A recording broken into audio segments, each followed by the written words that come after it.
Hi everyone, welcome back to another episode of literary Katha. आज के इस वीडियो में हम एक बहुत ही गहरी और सिंबलिक पोएम को समझने वाले हैं। आई डाइड फॉर ब्यूटी, जो लिखी गई थी अमेरिकन पोएट एमिली डिकिंसन के द्वारा। यह पोएम सिर्फ शब्दों का एक कलेक्शन नहीं है, बल्कि ये लाइफ, डेथ, ट्रूथ और ब्यूटी जैसे प्रोफाउंड आइडियाज़ को एक बहुत ही सब्टल और पोइटिक वे में एक्सप्लोर करती है।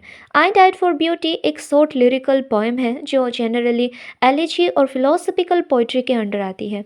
इस पोएम में दो वॉइसेस का कैरेक्टर का एक डायलॉग है, एक जो ब्यूटी के लिए मरता है और दूसरा जो ट्रूथ के लिए। दोनों के बीच एक सिंबॉलिक कनेक्शन दिखाया गया है, जहाँ डेथ के बाद भी उनका पर्पस और बिलीफ उन्हें एक ही टूम में मिला देता है। ये पोएम रोमांटिक और विक्टोरियन पोइट्री ट्रेडिशन से इन्फ्लुएंस लेती है, लेकिन इसका टोन बहुत मॉडर्न और इंट्रोस्पेक्टिव है।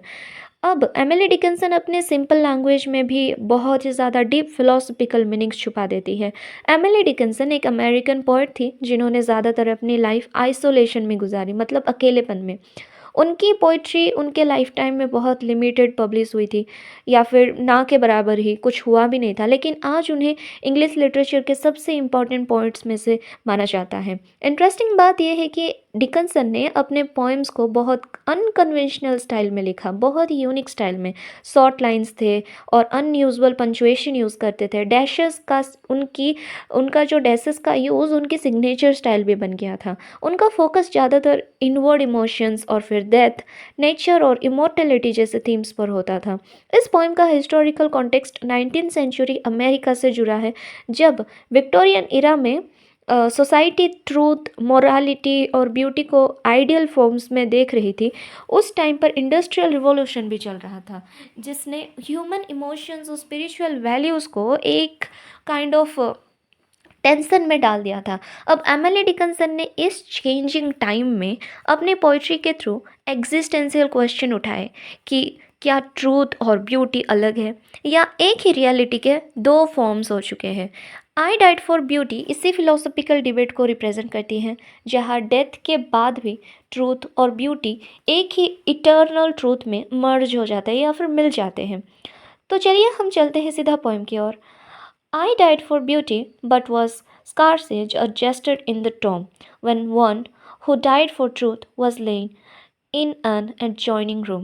He questioned softly why I failed for beauty, I replied, and I for truth. The two are one. We brethren are, he said, and so as kinsmen met at night. We talked between the rooms until the moss had reached our lips and covered up our names. तो ये poem I died for beauty but were scarce adjusted in the tomb, यहाँ पे एक dead person अपनी कहानी सुना रहा है। वो कहता है कि उसने ब्यूटी या फिर खूबसूरती, एस्थेटिक ट्रूथ के लिए अपनी जान दी।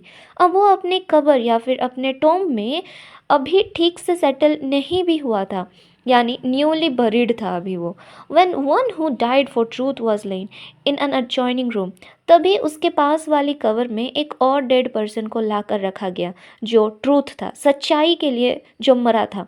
दोनों अब साइड बाय साइड उनके ग्रेव्स में हैं, जैसे एडजेसेंट रूम्स हो।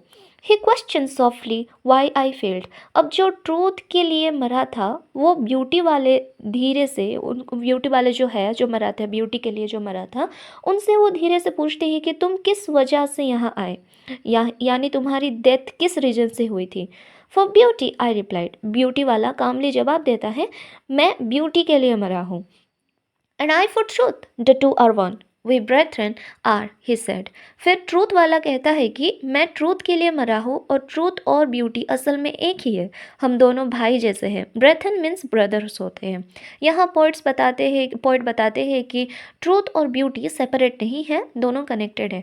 And so as kinsmen met night, इसके बाद दोनों डेड सोल्स आपस में रात के टाइम मिलते हैं, जैसे रिलेटिव्स या फैमिली मेम्बर्स मिल रहे हो। वे टॉक्ड बिटवीन द रूम्स, वो दोनों अपनी अपनी कब्रों के अंदर से बात करते हैं, जैसे दो रूम्स के बीच कन्वर्सेशन हो रही होती है। Until the moss had reached our lips, time बीतने के साथ उनकी जो कब्र पर मॉस या फिर फंगस जो लेयर सा हो जाता है, ग्रीन प्लांट्स उग आती है और वो इतनी बढ़ जाती है कि उनके लिप्स तक आ जाती है, मतलब उनकी आवाज़ धीरे धीरे ख़त्म हो जाती है। And covered up our names, आखिर में मॉस उनके नाम तक को कवर कर देती है, यानी दुनिया उन्हें भूल जाती है। डेथ के बाद आइडेंटिटी भी धीरे धीरे मिट जाती है, वैसे ही ये लोग का नाम भी मिट जाता है और इसके साथ ये पोएम ख़त्म होती है। पोएम ये बताती है कि ट्रूथ और ब्यूटी दोनों एक ही इटर्नल रियलिटी के पार्ट्स हैं। अब डेथ के बाद भी दोनों का कनेक्शन रहता है और फिजिकल वर्ल्ड में सब कुछ धीरे धीरे मिट जाती है। होप आपको ये पोएम समझ में आया होगा। एमिली डिकिंसन के ये बहुत ही मोस्ट ब्यूटीफुल पोएम है। मिलते हैं अगले वीडियो में, तब तक के लिए हैप्पी रीडिंग। Thank you.